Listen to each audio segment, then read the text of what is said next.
Selamat pagi pemirsa, semoga Anda memulai hari ini dengan semangat, khususnya untuk menyongsong tahun yang baru. Sebelum kita akan merayakan pergantian tahun malam nanti, pagi ini kami sajikan kabar-kabar terkini untuk menambah informasi bagi Anda.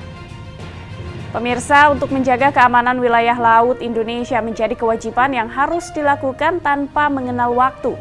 Seperti yang dilakukan oleh Direktorat Jenderal Bea dan Cukai serta TNI Angkatan Laut yang menggelar patroli bersama di Selat Malaka dan Selat Singapura selama 14 hari. Sementara itu, sebagai catatan akhir tahun sepanjang 2021 ini, Kejaksaan Tinggi Sulawesi Tenggara berhasil menyelamatkan keuangan negara sebesar 846,5 miliar rupiah. Dana ini berasal dari kasus yang ditangani seperti tindak pidana korupsi. Dan ada informasi untuk Anda warga ibu kota, Polda Metro Jaya akan menggelar Crowd Free Night pada hari ini dan 1 Januari esok. Sebanyak 11 kawasan akan masuk dalam CFN ini, antara lain ruas Tamrin Sudirman dan kawasan Danau Sunter. Kita simak informasi selengkapnya berikut ini. Atas sesi workshop yang telah kita laksanakan bersama dan kita akan unsur patroli. Perairan Kepulauan Riau hingga kini tidak luput dari tindak kejahatan di laut. Kasus penyelundupan dan terkait keamanan lainnya masih sering terjadi. Kondisi itu menjadi perhatian utama pemerintah Indonesia. Untuk itu, Direktorat Jenderal Bea dan Cukai Kantor Wilayah Kepri bersama Pangkalan Utama TNI Angkatan Laut Lantamal 4 Tanjung Pinang sejak 27 Desember hingga 9 Januari 2022 menggelar patroli bersama di perairan Selat Singapura dan Selat Malaka.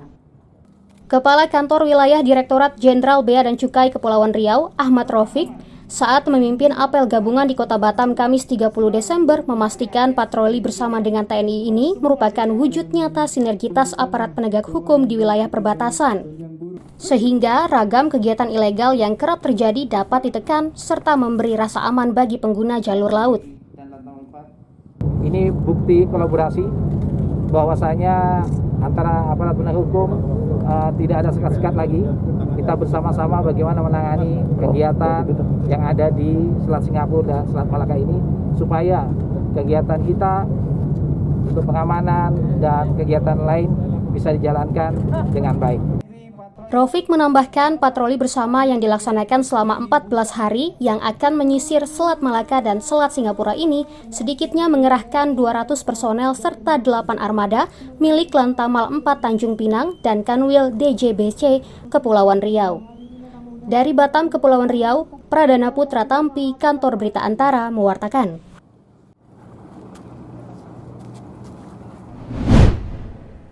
Kejaksaan Tinggi Sulawesi Tenggara Kejati Sultra merilis capaian kinerja sepanjang tahun 2021 pada Kamis 30 Desember.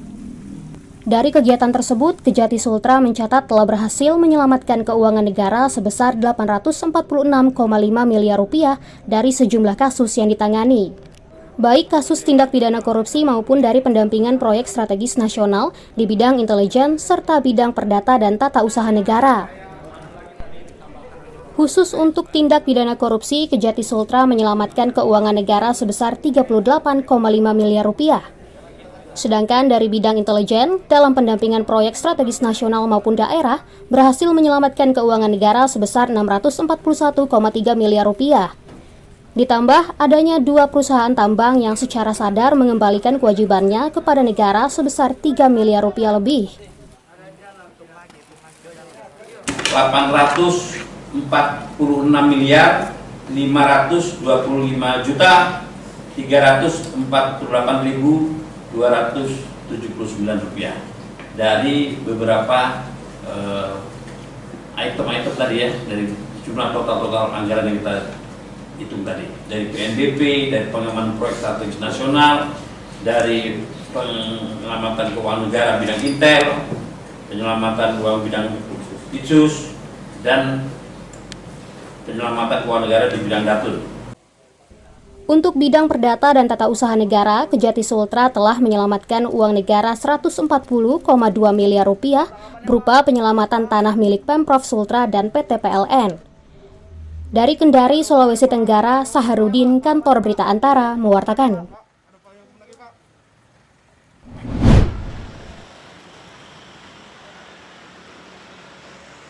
Jelang pergantian malam Tahun Baru 2022, Polda Metro Jaya akan mengadakan Crowd Free Night pada 31 Desember 2021 dan 1 Januari 2022, mulai jam 10 malam sampai 4 pagi waktu Indonesia Barat. Hal tersebut disampaikan Direktur Lalu Lintas Polda Metro Jaya, Kombes Pol Sambodo Purnomo Yogo, dalam konferensi pers di Jakarta Kamis 30 Desember. Sambodo menjelaskan akan ada penutupan 11 kawasan di Jakarta, di antaranya di Jalan Asia Afrika, SCBD, Bulungan, Tamrin Sudirman, Kota Tua, seputaran Monas, Kemayoran, Pantai Indah Kapuk II, Kemang, Banjir Kanal Timur, dan kawasan Danau Sunter. Selain itu, menurut Sambodo, seluruh tempat keramaian publik seperti kafe maupun restoran hanya diperbolehkan buka hingga jam 10 malam. Hal ini dikarenakan untuk mencegah penularan COVID-19, terutama semenjak munculnya kasus transmisi lokal varian Omikron. Virus Omikron ini sudah beredar, padahal si masyarakat tersebut tidak pernah ke luar negeri. Jadi artinya sudah terjadi transmisi lokal di antara para penderita COVID-19 virus Omikron ini. Sehingga kemudian kita putuskan untuk memperketat pelaksanaan pergantian dan pengamanan pergantian tahun di tahun 2021 ke tahun 2022. Dan oleh sebab itu kami menghimbau pada seluruh masyarakat bahwa pada perayaan malam tahun baru tetap berada di rumah, rayakan tahun baru bersama keluarga dan tidak bermobilitas sejalan dengan masuknya varian baru Omikron di Indonesia. Pada Crowd Free Night Tahun Baru akan ada 4.000 personil gabungan, namun diprediksi akan bertambah, sebab nantinya akan ada penambahan titik lokasi dan hari pelaksanaan. Dari Jakarta, Rio Faisal, Kantor Berita Antara mewartakan.